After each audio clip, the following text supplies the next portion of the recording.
ورحمة الله تعالى وبركاته. الحمد لله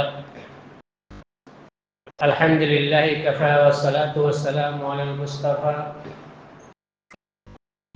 وعلى آله الشرفاء وصحبه الخلفاء. ما بعد، فقد قال الله تعالى في كلامه القديم وفي الفرقان المجيد: إنه من سليمان وإنه بسم الله الرحمن الرحيم. صدق ربنا العظيم.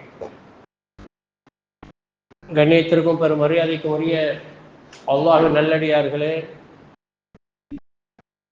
அல்லாஹு ஜல்ல சுப்ஹானஹு வ தஆலாவின் பெரும் கருணையினால் அவனுடைய சட்டங்கள், ஷரீஅத்துடைய சட்டங்கள் எடுக்கப்பட்ட கூடிய முறைகளுடைய மூன்றாவது பாகத்தை இன்ஷா அல்லாஹ் இன்று பார்ப்போம். சென்ற வாரம் ஹராமை பற்றி பேசிக் கொண்டிருந்தேன். அதனுடைய பாக்கி கொஞ்சம் இருக்கு, அதை மட்டும் நான் சொல்லிக்கிறேன். பொதுவாக குர்ஆனில் கட்டளை வார்த்தைகள் வரும். கட்டளை வார்த்தைகளை இதை செய்யுங்க, அதை செய்யாதீங்க அப்படிங்கிற வார்த்தைகள் வரும். அந்த கட்டளை வார்த்தைகள்லேயே சில விஷயங்களை இமாம்கள் ஃபர்லுடைய அந்தஸ்துல கொண்டு வர மாட்டாங்க, சில விஷயங்களை ஃபர்லுடைய அந்தஸ்துல கொண்டு வருவாங்க. அதே மாதிரி தான் தடைகளுடைய விஷயமும், சிலது ஹராமாகும், சிலது ஹராம் ஆகாது, அது வெறுக்கத்தக்கதாக அமையும். இப்போ ஹராமான விஷயங்கள்ல முதல்ல வட்டி எல்லாத்துக்குமே தெரியும். ஆனா அது எவ்வளவு பெரிய, அல்லாஹ் எப்படி அதை சொல்கிறான் அப்படிங்கிறத நம்ம இங்க கவனிக்கணும். பக்ராவினுடைய கடைசி பகுதியில அல்லாஹ் 2 கட்டளையை சொல்லி காட்டுகிறான். ஒன்று 79வது வசனத்துல வட்டியை பற்றி, 82வது வசனத்துல கடனை பற்றி. 2 தொடரா வரும். 79 80 3 ஆயிரத்தி டிஃபரன்ஸ். அது அப்படியே தொடரா வரும். அது நீங்க தமிழ்ல தஃசீர் எடுத்து படிச்சு பார்த்தீங்கன்னா நல்லா இருக்கும். வட்டி கடைசி ஹராமாக்கப்பட்டது தான் வட்டி. சாராயத்துக்கெல்லாம் பின்னாலதான் வட்டி ஹராமாக்கப்பட்டுச்சு. அப்போ அப்பாஸ் ரலியல்லாஹு தஆலா அன்ஹு, யாரு, ரசூலுல்லாஹ்வுடைய பெரிய தந்தை, குடும்ப மெம்பர், அவங்க வட்டிக்கு கொடுத்து வாங்கிட்டு இருந்தாங்க. அப்ப இந்த ஆயத்து இறங்கியவுடன் அல்லாஹ் அந்த ஆயத்தை எப்படி இறக்கினான் அப்படின்னு கேட்டா, ஈமான் கொண்ட விசுவாசிகளே வட்டி கெட்டது அப்படின்னு சொல்லிட்டு வதரு மா பக்கிய, இப்ப யாருக்காவது ஏதாவது வர வேண்டியது இருந்தால் அதை அப்படியே விட்டு தொலைச்சிருங்க, விட்டுருங்க. இதை மட்டும் நம்ம பார்த்துக்கிட்டு அடுத்து கொடுக்காம இருப்போமே அப்படின்னு யோசிக்காதீங்க, சிந்திக்காதீங்க, அப்படியே விட்டுருங்க அப்படின்றாங்க. வதரு மா பக்கிய அப்படிங்கிற வார்த்தையை அல்லாஹ் கையாண்டான். இதனால பெருமானார் ஸல்லல்லாஹு அலைஹி வஸல்லம் என்ன செஞ்சாங்க, மக்காவில் ஒரு பொது, மதீனாவிலேயே ஒரு பொது டிக்ளேர் பண்ணாங்க, என்னுடைய பெரிய தந்தை அப்பாஸுக்கு யார் யாரெல்லாம் வட்டி காசு கொடுக்கணுமோ அத்தனை காசுகளையும் நான் தள்ளுபடி செய்து விட்டேன், இனிமேல் நீங்கள் கொடுக்க வேண்டாம் அப்படின்னு அந்த ஆயத்தை கட்டுப்பட்டு சொன்னாங்க. அடுத்த ஆயத்து தான் இங்க பிரச்சனையே, நமக்குள்ள ஆயத்து. ஃபைலம் தஃஅலு, அப்படி நீங்கள் தள்ளுபடி செய்யவில்லை என்று சொன்னால், அந்த வட்டியை வாங்கினீர்கள் என்று சொன்னால், அல்லாஹ்வோடும் அல்லாஹ்வுடைய ரசூலோடும் யுத்தத்திற்கு தயாராகுங்கள். யுத்தத்துக்கு டிக்ளேர் பண்ணிடுங்க. உங்களால் வட்டி வாங்காம இருக்க முடியல, வட்டி கொடுக்காமல் இருக்க முடியல, அப்போ ஒரு வேலை செய்யுங்க, அல்லாஹ்வோடும் அல்லாஹ்வுடைய ரசூலோடும் யுத்தத்திற்கு தயாராகிடுங்க. ஹர்புனா சரியான பெரிய யுத்தம். அந்த ஹர்புக்காக வேண்டி, யுத்தத்திற்காக வேண்டி நீங்கள் டிக்ளேர் பண்ணிடுங்க, யுத்தத்தை அறிவித்து விடுங்கள் என்று அல்லாஹ் சொல்றான். நம்ம சாதாரண நினைக்கிற வட்டி தானே, இப்போ வாங்கி ரோல் பண்ணிக்கிறலாம், கொடுத்துக்கிறலாம், அப்புறம் திருப்பிக்கிறலாம், அப்படி தங்க விலை ஏறிட்டே போகுது, தேவைக்கு கொண்டு போய் வச்சுட்டு வாங்கிக்கிறோம்னு ஈஸியாக நினைக்கிறோம். ஆனால் அல்லாஹ் என்ன சொல்றான், அல்லாஹ் யுத்தத்திற்கு தயாராக, அல்லாஹ்வோட அல்லாஹ்வுடைய ரசூல் யுத்தம் பண்ணக்கூடிய தகுதியா நமக்கு இருக்குது, ஆற்றல் சக்தியா நமக்கு இருக்குது. அப்படி யாராவது இருந்தா இதுக்கு பின்னால் நீங்க வட்டியில் ஈடுபடுங்க, நான் அல்லாஹ் தானே பார்த்துக்கிறேன், அல்லாஹ்வுடைய ரசூல் தானே பார்த்துக்கிறேன் அப்படிங்கிற தைரியமும் தில்லும் யாருக்காவது இருந்தால் அவர்கள் வட்டியில போகலாம். முடிஞ்சா அடுத்து கடனை பத்தி யார்ட்டா நம்ம வீட்டுல போய் கடன் கொடுத்தோம்னா அவங்க நினைக்கிறாங்க, எழுதிக்கிறோமா அப்படின்னு கேட்டாக்கா, என் மேல் நம்பிக்கை இல்லையோ, என் மேல் நம்பிக்கை இல்லையோ. முக்கால்வாசி பேர் அப்படித்தான் இப்போ என் மேல் நம்பிக்கை இல்லாம இருக்கிறவங்க. ஆனா அல்லாஹ் சொல்றான், நீ கொடுக்கல் வாங்கல் பண்ணினால் ஃபக்துபு, அதை எழுதி வைத்துக்கொள். அதற்கென 2 சாட்சி ஏற்படுத்து, 2 ஆண்களை ஏற்படுத்து அல்லாஹ் சொல்றான். அப்படி உனக்கு 2 ஆண்கள் கிடைக்கவில்லை என்று சொன்னால் வீட்டில் உள்ள ஒரு ஆணையும் 2 பெண்களையும் சாட்சியாக்கு. குர்ஆனுடைய வசனம் இது, ஹதீஸ் அல்ல. குர்ஆன்ல அல்லாஹ் சொல்றான், நீங்கள் கொடுக்கல் வாங்கல் பண்ணினால் எழுதி கொள்ளுங்கள், 2 ஆண்களை சாட்சியாக்கி கொள்ளுங்கள். ஆண்கள் 2 பேர் உங்க வீட்டுல இல்லைண்டா ஓர் ஆணையும் 2 பெண்ணையும் சாட்சியாக்கி, குடும்ப பெண்களை சாட்சியாக்கி வைத்து நீங்கள் எழுதி கொள்ளுங்கள் அப்படிங்கிறான். ஆனா நம்ம மக்கள் வியாக்கியானம் பேசுவோம், என் மேல் நம்பிக்கை இல்லையோ அப்படின்னு.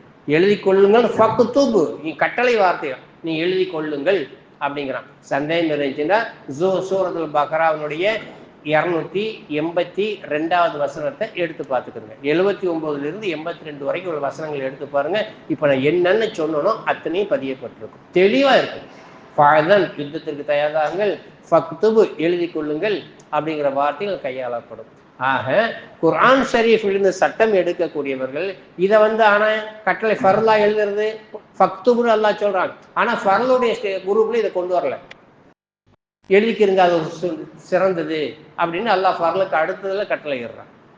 அதனால அருமையான சகோதரர்களே, குர்ஆனுடைய ஆயத்துகளில் இருந்து எடுக்கப்பட்ட வசனங்கள் மிக ஜாக்கிரதையா இருக்கணும். சென்ற வாரம் கூட சில சகோதரர்கள் சொன்னாங்க, கடன் வாங்கிட்டு ஹஜ்ஜுக்கு போறதை பத்தி பேசுறாங்க, கடன் வாங்கிட்டு அப்படி போகணுமா அப்படின்னு சொல்லிட்டு சந்தேகம் வர மாதிரி பேசினாங்க. பொதுவாக நான் சொல்றேன், நான் இந்த மஜ்லிஸ்ல வச்சு என்னென்ன பேசுகிறேனோ, நான் ஜும்மா தொழுவது எந்திரிச்சு போறதில்லை. 1/4 மணி நேரம் உட்கார்ந்துருக்கிறேன். அதுக்கு மேலேயும் சில நேரத்தில் சாப்பாடு கொஞ்சம் லேட்டுனா இன்னும் உட்கார்ந்துருக்கிறேன் தேவைப்பட்டா. என்னட்ட நேரடியாக எந்த சட்டத்தையும் கேளுங்க, நான் என்ன சொல்றேன் அப்படிங்கிறத உங்களுக்கு புரிஞ்சுட்டு தெளிவாகி இந்த பள்ளியிலிருந்து நீங்க போங்க. இது பெரிய ரிக்வஸ்டா வச்சுக்கிடுங்க. வெளியே போய் பேச வேண்டாம். மற்ற பேர்கிட்ட பேசுறதுனால அவங்களுக்கு என்ன தெரியும், அவங்க அவங்களுடைய விளக்கத்தை சொல்லுவாங்க. நான் எந்த கருத்துல சொல்றேங்கிறது எனக்கு தான் தெரியும். முத்தஷாபிஹாத்தான காசுன்னு ஒன்று இருக்கு. இது பியூர் ஹலாலான காசு, இது பியூர் ஹராமான காசு. சந்தேகத்திற்குரிய காசு இருக்கு ஒருத்தன்ட்ட. இது என்னால ஹலால்னு குறிப்பா சொல்ல முடியாது சார், நான் ஹஜ்ஜுக்கு போறேன்டா இமாம்கள் 4 பேருமே சொல்றாங்க, சந்தேகத்துக்குரிய காசு ஒரு இடத்துல இருந்தால் நீ கடன் வாங்கிட்டு ஹஜ்ஜுக்கு போயிட்டு இந்த காசை வச்சு நீ கடனை அழிச்சிடு. இது இமாம்களுடைய கருத்து, 4 பேரும் சொல்றது. ஒன்னாச்சா. 2வது, இந்த வருஷம் கூட ஒரு சகோதரர் முஹீதீன், அவர் பேரு மொய்தீன், கோடம்பாக்கத்தில் இருக்காரு. அவரு அதாவது ஒய்ஃபை நான் கூட்டிட்டு போன ஆசையா இருக்கு, ₹1 1.25 ஷார்டேஜ் ஆகுது, கடன் வாங்கிட்டு போகலாமான்னு கேட்டாரு. இவருக்கு வயசு 63, அப்ப அந்த அம்மாவுக்கு 61. இதுவே மஹரம் தேவைங்கிறாங்க. ஆனா இவரோட சேர்ந்த இன்னொரு 3 பேர் ஒரே கவர்ல போட்டதுல கவர்மெண்ட்ல அவங்க எங்களால போக முடியாது அப்படின்ட்டாங்க. இப்ப இந்த 2 பேரையும் இது ஹஜ் கமிட்டில இருந்து உங்களுக்கு மஹரூம் இருந்தா தான் உங்களை அனுப்ப முடியும் அப்படின்னாங்க. அவர் கடனை உடனே வெறும் ₹1,00,000 தான் கடனை உடனே வாங்கி போட்டுட்டு இந்த வருஷம் ஹஜ்ஜுக்கு அவர் ரெடி ஆயிட்டார். இப்ப இந்த 64 வயசு உள்ள இந்த நபர் ஹஜ்ஜுக்கு போகாம பிள்ளைய விட்டுட்டு பாத்துக்கிறோம் அப்படின்னு சொன்னா பையனுக்கு அம்மாவுக்கு உறவு சரியில்லை, அந்த அம்மா ஹஜ்ஜு காலம் ஃபுல்லா செய்ய முடியும். இந்த மாதிரி சிச்சுவேஷன் உள்ளவர்கள் கடன் வாங்கிட்டு போகலாம். முழுசா நீங்க கடன் வாங்கிட்டு போங்க அப்படிங்கிற கருத்து அங்க கிடையாது. முழுசா கடன் வாங்கிட்டு போங்கிற கருத்து கிடையாது, கொஞ்சம் குறையுது. இப்ப அந்த வேலையை நான் செஞ்சிருந்தேன், இன்னைக்கு என் ஒய்ஃப் ஹாஜியா. ஆனா அதுக்கு பயந்து விட்டதுனால இன்னைக்கு ஹஜ்ஜி பண்ண முடியல. பிள்ளைங்க கூட்டிட்டு போவாங்களா கூட்டிட்டு போக மாட்டாங்களா தெரியல. சக்கராத்துடைய காலத்துல அந்த ஞாபகம் தான் வரும், சே விட்டுட்டு போயிட்டோமே, ஹஜ்ஜியை கூட்டிட்டு போயிடலாமே அப்படிங்கிற ஞாபகம் தான் வரும். அந்த சிச்சுவேஷன்ல உள்ள சகோதரர்களுக்கு அதுவும் சொல்லும் போதே நான் சொன்னேன், இது ஷரியத்துடைய பயான் இல்லை, என்னுடைய தனிப்பட்ட கருத்துங்கிற ஒரு வார்த்தையை பதிவு செஞ்சுட்டு தான் சொன்னேன்.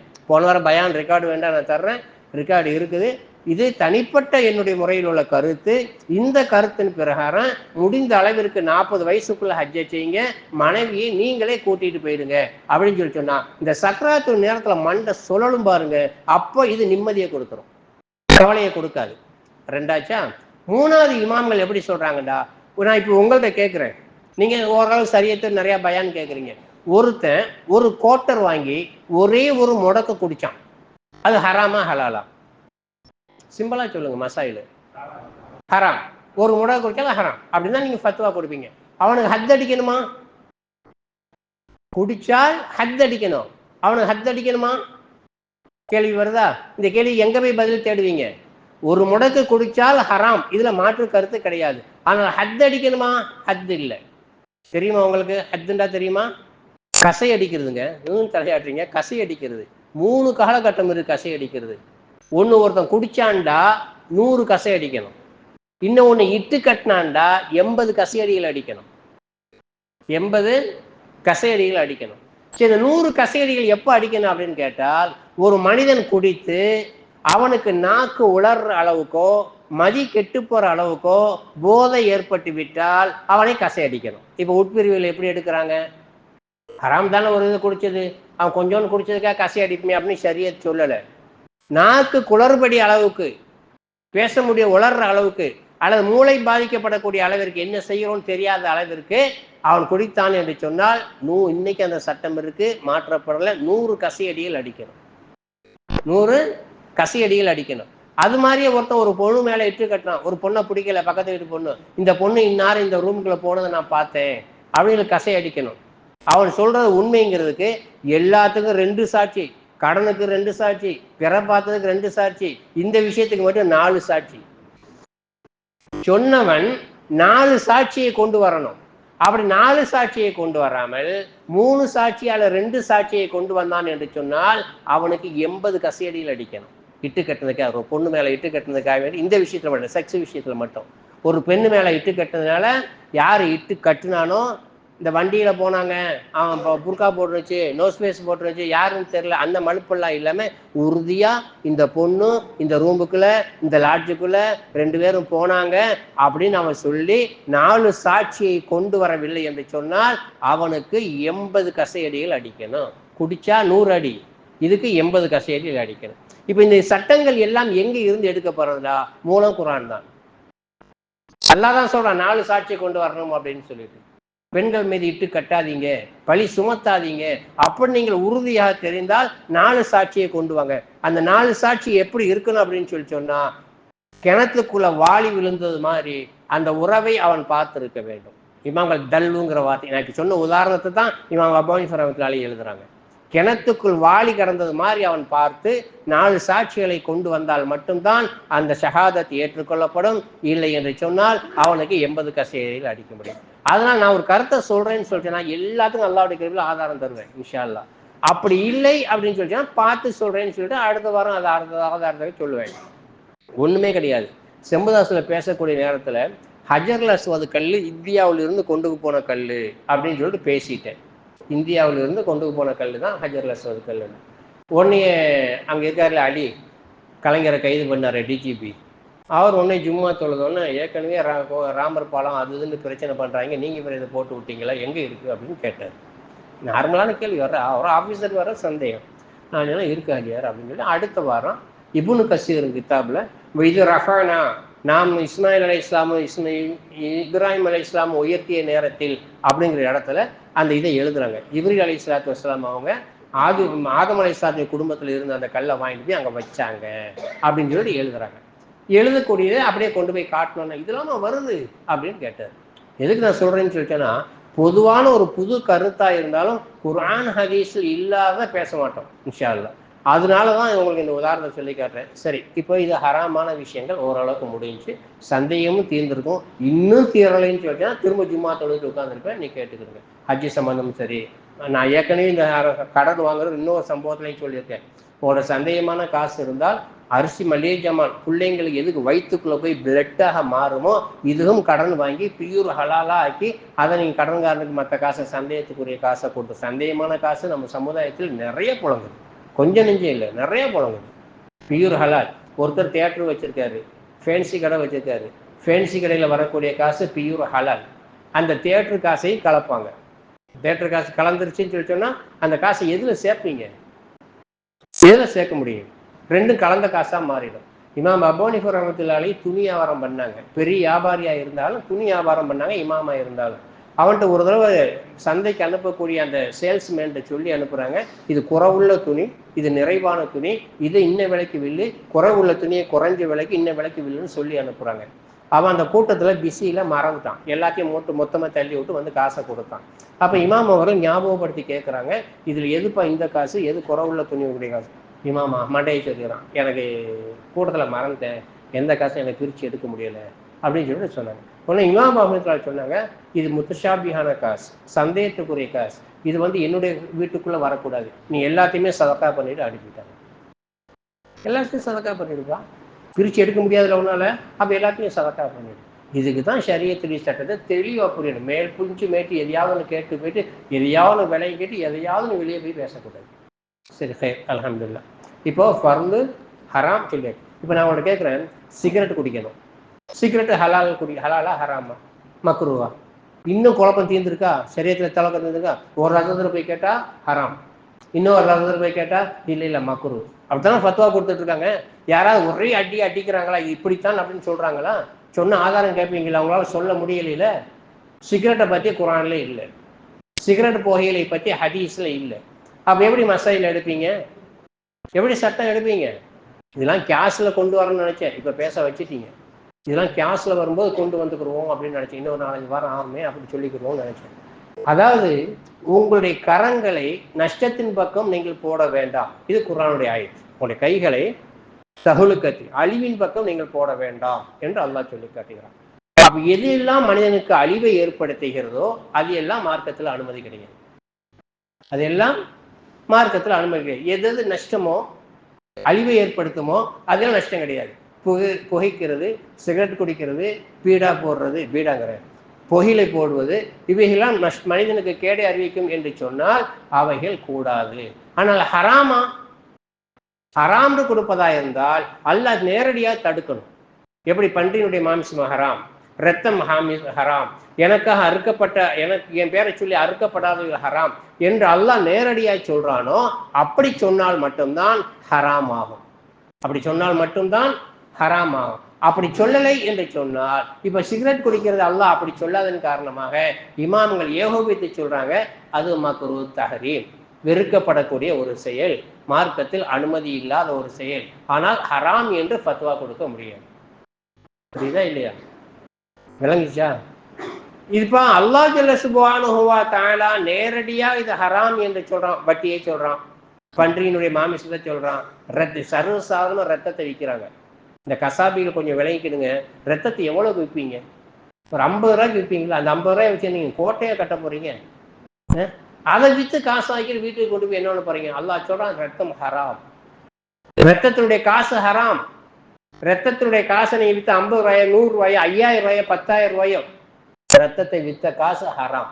அதை சாப்பிட்றவங்களுக்கு பாதிப்பை ஏற்படுத்தும். அதனால அந்த காசு அல்லாஹ் ஹராம்னு தெளிவா சொல்றான். ஆனா நம்ம மக்கள் அதெல்லாம் யோசிக்கிறதே கிடையாதா? அல்லது அவங்களுக்கு இந்த சட்டம் போய் சேரலையான்னு தெரியல.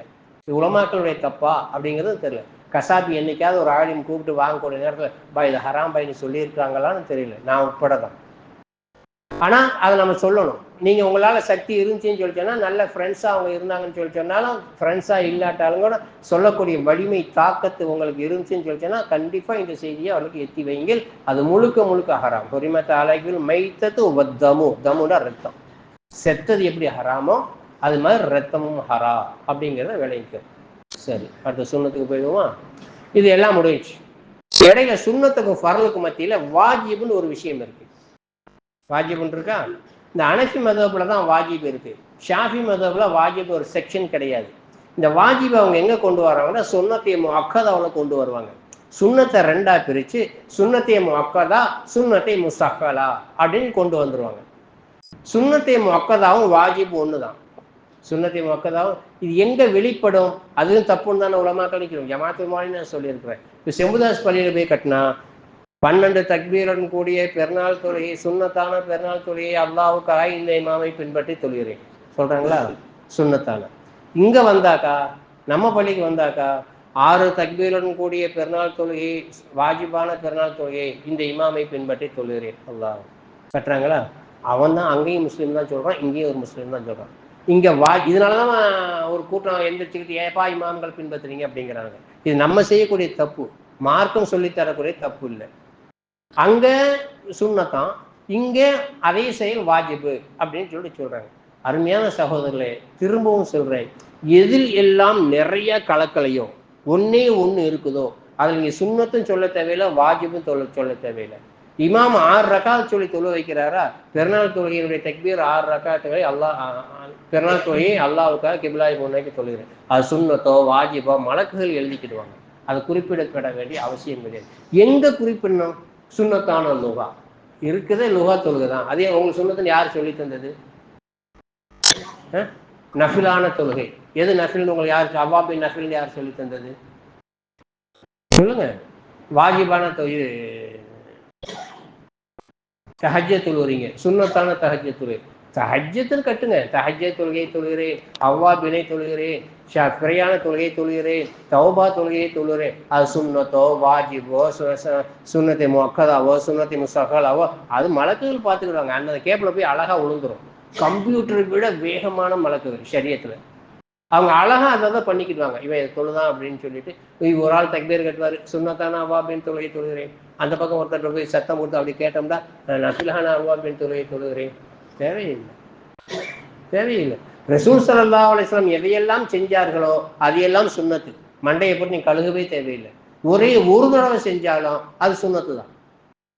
இப்போ அதான் சுன்னத்துக்குள்ள போறதுக்கு முதல்ல முன்னுரையை சொல்றேன். அது சுன்னத்து தான். நபி ஸல்லல்லாஹு அலைஹி வஸல்லம் அவர்கள் எதை தன்னுடைய வாழ்க்கையில செய்யலையோ அவைகள் எல்லாம் நஃபில், மேல் மிச்சம் அப்படின்னு. நஃபிலுக்கு என்ன அர்த்தம்? மேல் மிச்சம், எக்ஸ்ட்ரா அப்படிங்கிற அர்த்தம் தான் நஃபில். நஃபிலுங்கிற வார்த்தைக்கு எக்ஸ்ட்ரா தொழுகை.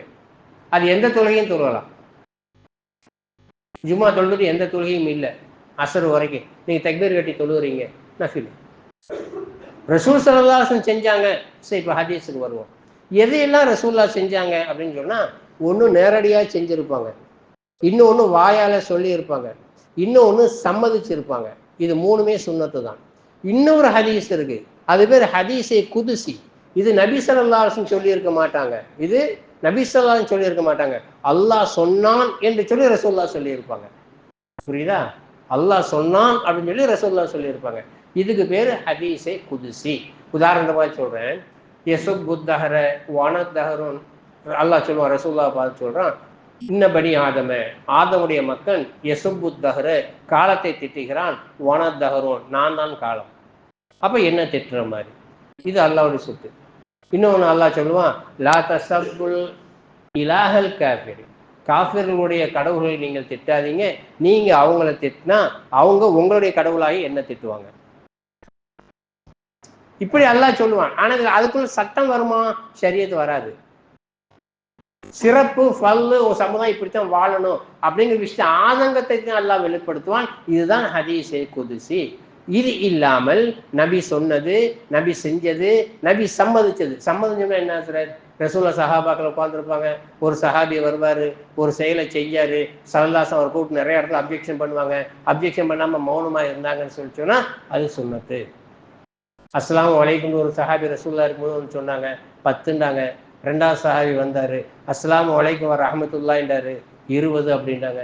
இன்னொரு சஹாபி வந்தாரு, அஸ்ஸலாமு அலைக்கும் வரஹ்மத்துல்லாஹி வபரகாத்துஹு அப்படின்றாரு, 30 அப்படின்றாங்க. சஹாபாக்கள் கேட்டாங்க, யார சொல்ல, என்ன 10, என்ன 20, என்ன 30? அல்ல அஸ்ஸலாமு அலைக்கும் சொன்னா 10, அஸ்ஸலாமு அலைக்கும் சொன்னா 10, ரஹ்மத்துல்லாஹி சேர்த்துக்கிட்டா 20, வபரகாத்துஹு சேர்த்துக்கிட்டா 30. இன்னும் கேட்கலாம், அஸ்ஸலாமு அலைக்கும் வரஹ்மத்துல்லாஹி வபரகாத்துஹு ஆஃபியத்துஹு மஃபிரத்துஹு லுத்ஃபுஹு வ ஜன்னத்துஹு. எவ்வளவு வேணாலும் துஆவுக்குள்ள கொண்டு போகலாம். அது ஒரு துஆ தானே, அப்படி பேசலாம். இப்போ ரசூல் ஸல்லல்லாஹு அலைஹி வஸல்லம் முன்னால் ஒரு சஹாபி வந்தாரு, தொழுதாரு, கட கட கடன்னு அது ஹதீஸ்ல எழுதுறாங்க, கோழி இறையை குத்துவதை போன்று தொழுதாரு. அவரை கூப்பிட்டாங்க, இங்க வான்னு கூப்பிட்டாங்க. இப்போ இன்னக்கெல்லாம் துசல்லி ஃபஸல்லி, இது புகாரில் வரக்கூடியது, சாதா சீதா ஹதீஸ்ல சையான ஹதீஸ். இப்போ இல்லம் தஃபாலு, நீ வந்து தொழுகலை திரும்ப தொழுண்டாங்க. போய் தொழுதாரு, அதே மாதிரி தொழுதாரு. இன்னி தொழுகலா போய் தொழுண்டாங்க. 3வது தடவை போய் தொழுது வந்தார். அப்ப ஸல்லல்லாஹு அலைஹி வஸல்லம் கேட்டார், அவர் அது முதல்ல கேட்டிருக்கலாம். 3வது தடவை கேட்டாரு, என்னுடைய தாயும் தந்தையும் தங்களுக்கு அர்ப்பணமாக ஏன் நான் தொழுலைங்கிறேன்னு சொல்லும்போது, குறைந்தபட்சம் ஒரு தஸ்பீஹுடைய அளவிற்காக வேண்டி நீ ருக்கு செய்யணும், நீ சஜிதா செய்யணும். அப்படி இல்லைன்னு சொல்லிச்சோன்னா அது தொழுகை இல்லை. நம்மள சில பேர் பாருங்க, அப்படியே வருவாங்க, கொடுக்குறது அப்படி பண்ணிட்டு போயிடுவாங்க.